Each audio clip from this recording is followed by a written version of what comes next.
listen to you doing this and you're interrupting my music, calling my phone. Please leave me alone. You told me you never ignore me. Stop fucking with me! Leave me alone! What's up, besties? I am back with another video, and it's a lot going on in this world, y'all. I hope everyone is staying safe. I hope y'all staying moisturized, and I just hope and pray y'all are minding y'all business like the good Lord has intended for y'all. So we all know by now what Afeni Muhammad has done. We all know that she worked at McDonald's with Jennifer Harris. Jennifer Harris was her manager, and she had been her manager for 15 years. And this girl, she got upset because she said the lady was bullying her. She left, went home, or got sent home, came back and unalived her manager. Now, there's a lot of people online with a lot of things to say. But before I go there, I want to say this. Welcome to my channel. Please make sure that you hit that like button. When you hit that like button, it pushes me into the algorithm. And it's free. So please, when you come watch my video, please push that like button. And then if you want to be kinder, you can subscribe to my channel. After you do that, turn on that bell so you can get them post notifications so you'll know when I post a video, so it can ding, ding, ding, ding, alert you when I'm posting a video. Please do that for me, y'all. Thank you. This girl here said that she actually worked with Afeni at Taco Bell, and she says, allegedly, that Afeni actually stabbed her too. So, y'all got to listen to what this girl says. I'm going to let her tell her story, and we'll come back and talk about it. Okay, so this is part one, story time on what happened at my ex, a long time ago, job at Taco Bell with Afeni. Okay, so I waited to post the story time because I wanted to give the family time to, like, a little bit of time to grieve and, you know, get their story out there and what happened and whatever have you. So this is back in 2019. We're living in, everybody knows where, they made that clear. And I was already there, and disclaimer, our manager at the time was a sweetheart manager. Afeni was how you guys see I came across her Instagram/Facebook. She was exactly how she is now, like weird, on breaks. Like, I'm talking about, forget her hiding in the McDonald's tunnel, plays thing for the kids, how she was. She was like hiding behind our cars. Like, the one time she climbed up under a guy's car at the job. Just like to give you a bit of a clue, like how like cuckoo for cuckoo how she was. This is also too why I want to tell y'all why I don't believe fully what Afeni was saying until some of the other employees come out and, you know, kind of validate what she's saying about the manager bullying her per se, is because she was the bully. But also, as an adult, you can't be bullied as an adult. Let's just put that clearing out there. So anyways, she comes, she gets hired, she's there for, you know, she's there for a while, couple months. And she's just, every day, she's picking with the manager about, like, her scheduling. She's talking about she has second jobs, she has a music career she's trying to pursue, and just all these reasons why she's asking us to switch shifts with her, asking the manager to, you know, like, oh, my schedule isn't right, and da-da-da. So, you know, at first we all took it as, like, this is somebody that just, like, they're looking for reasons to not, they want a paycheck, but they don't want to work for the paycheck type of thing, you know?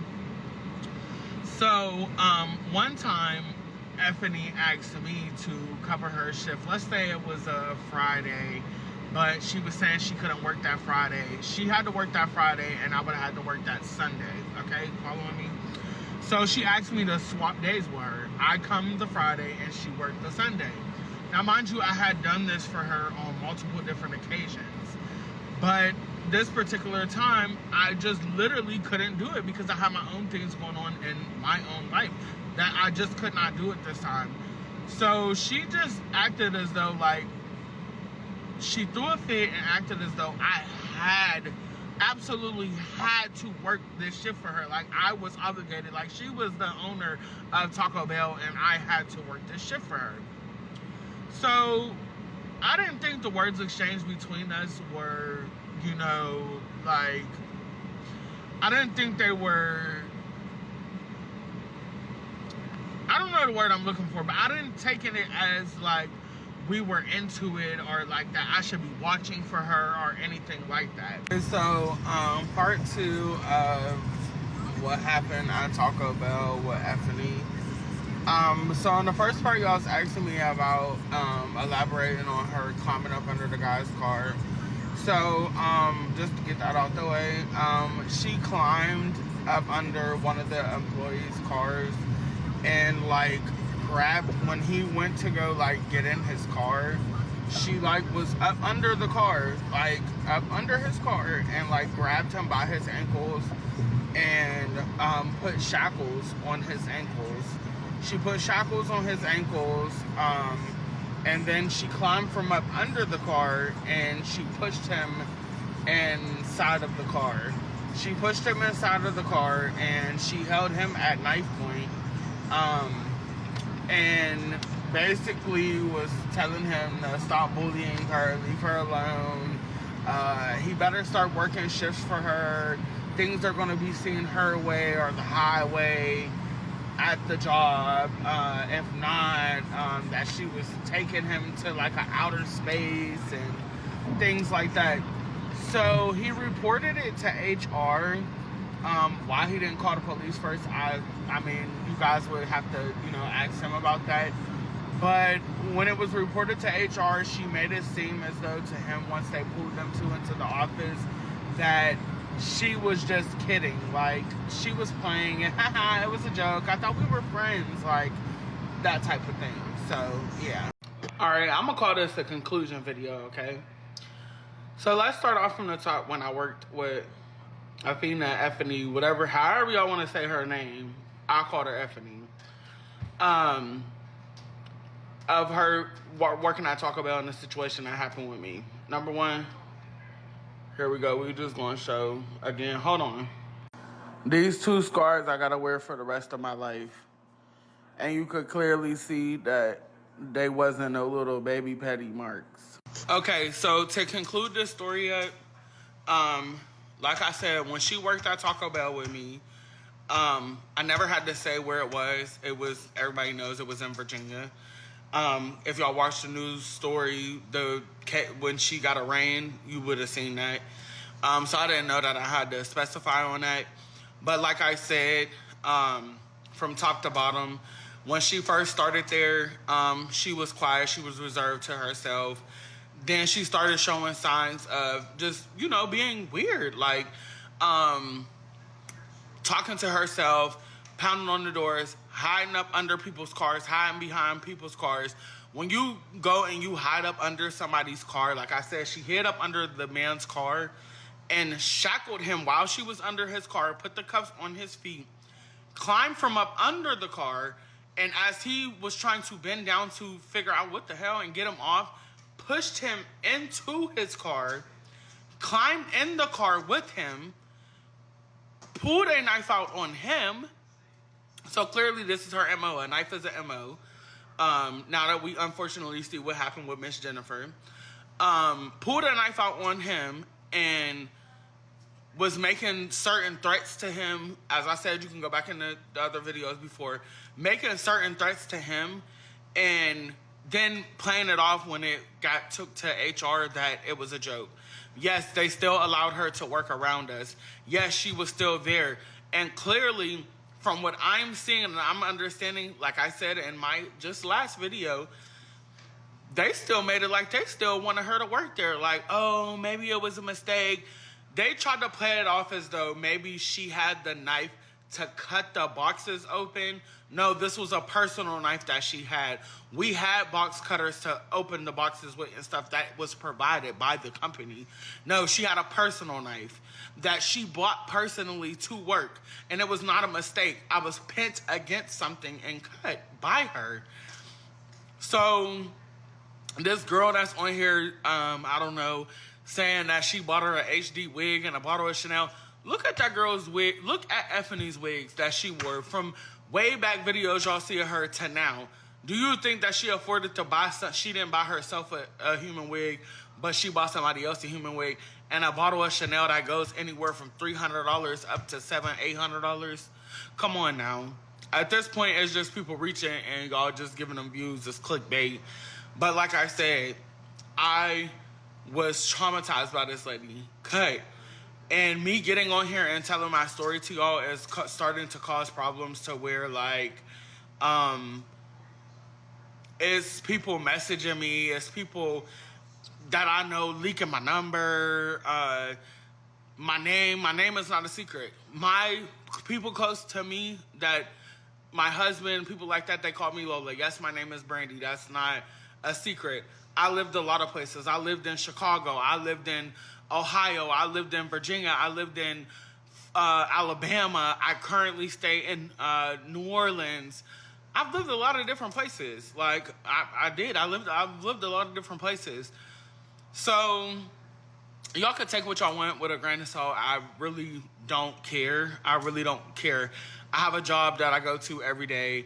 I have businesses that I attend to every day. TikTok is not my life. I got on here to tell my story just because it was shocking to me. Like, wow, she killed somebody. Like, wow, this could have been me. So, yeah. Well, she had a lot to say. So, what I want to know from you guys is, do you believe that she's telling the truth? Because there was a lot of people in the comments that was trying to discredit her. But it's like anybody who gets out here and speaks out, they always want to say, oh, they just doing it for clout, or oh, they just lying. I don't believe she's lying. I believe what she's saying. I do believe. So, the incident that happened at Taco Bell, that was with this young lady here. She, she got stabbed by Alfina or whatever back then.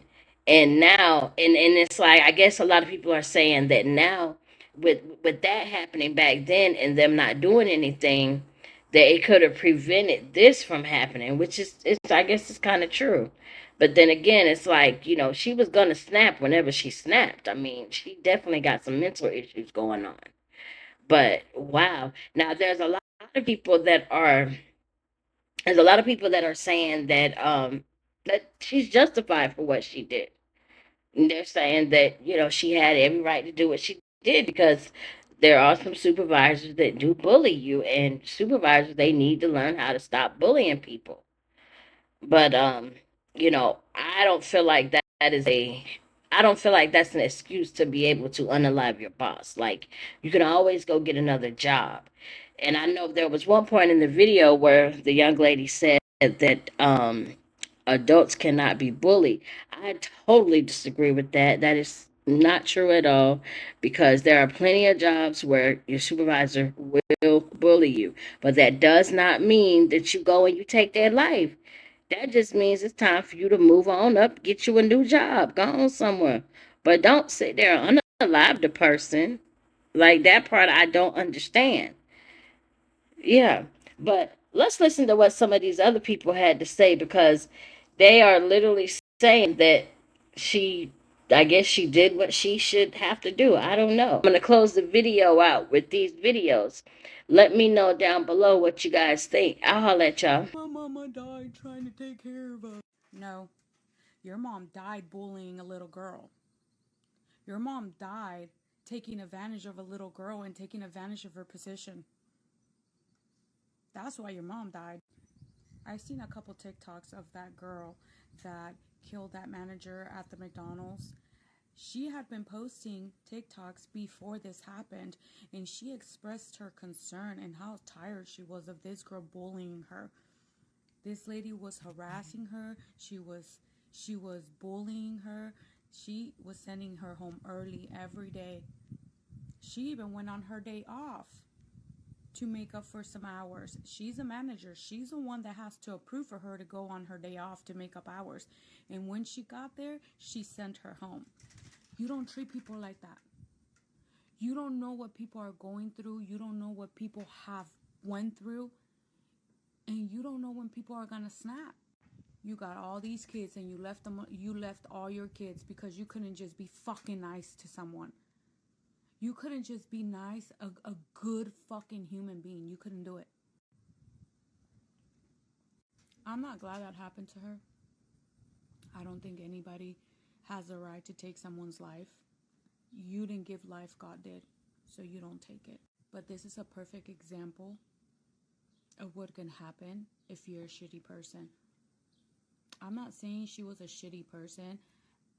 I'm saying it looks like she was taking advantage of her position of manager at that McDonald's. I don't think she planned it. I don't think she's gonna go to prison for the rest of her life. She'll probably get manslaughter. I think she was tired of the bullshit and didn't think about it and just went inside and did what she did. But this is what happens when you're a shitty human being, when you're shitty to other people. I don't know if she was treating her different because she looked different.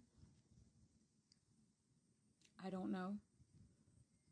But let this be a lesson to all of you guys in position of power. Let this be a wake-up call for all of you guys. Woman is dead. Another's behind bars, and these lives have just been absolutely shattered. As most of you already know, recently a woman in Detroit took the life of her supervisor at McDonald's. And while everyone is focused on the violence, the one thing that no one wants to provide an answer for is the why. Because reports are starting to surface that this young woman who took the life of her supervisor was actually being bullied by her. And then along with that, she was also dealing with a lot of turmoil in her own personal life. And not one single person stepped in. Today, I have a question for the McDonald's Corporation. What are you doing to prevent this from happening again? McDonald's, how are you supporting your employees?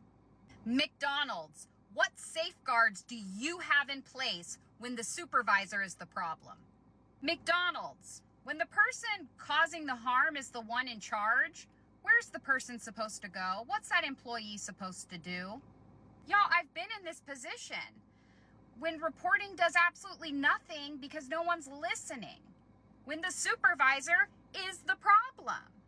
When the system is protecting power instead of the people. This was a tragedy that should never have happened, period. A mother of 6 is gone, and another woman's future is completely destroyed. No one is winning here. If we do not start taking workplace bullying seriously, if companies don't start stepping up to help these employees in these situations, it's just going to keep happening. It's going to keep getting worse. So again, I ask, McDonald's, what is your corporation doing to create a safer work environment? Because this should have never happened. This is on you, not these 2 women. Both were in the wrong. Because silence, it doesn't just cost morale. Here's an example of it costing another life, and that's on McDonald's. So let's make an act. The life of Jennifer Harris, and we tell you to fly high in Jesus' name. Well, last Thursday morning, 39-year-old mother of 6 Jennifer Harris was stabbed to death at this East Point McDonald's. Today, hundreds of people coming out. Harris had 6 children, each of them now heartbroken that their mother is no longer with them. This is what my mama would want me to do. My mama would want me to be here with my siblings. The family's pastor, along with the franchise owner of the McDonald's, also spoke, reassuring the family and the community that Jennifer's 6 children will now be taken care of. We have established the official Jennifer Harris Legacy Fund, which will serve as a trust dedicated exclusively to support her children.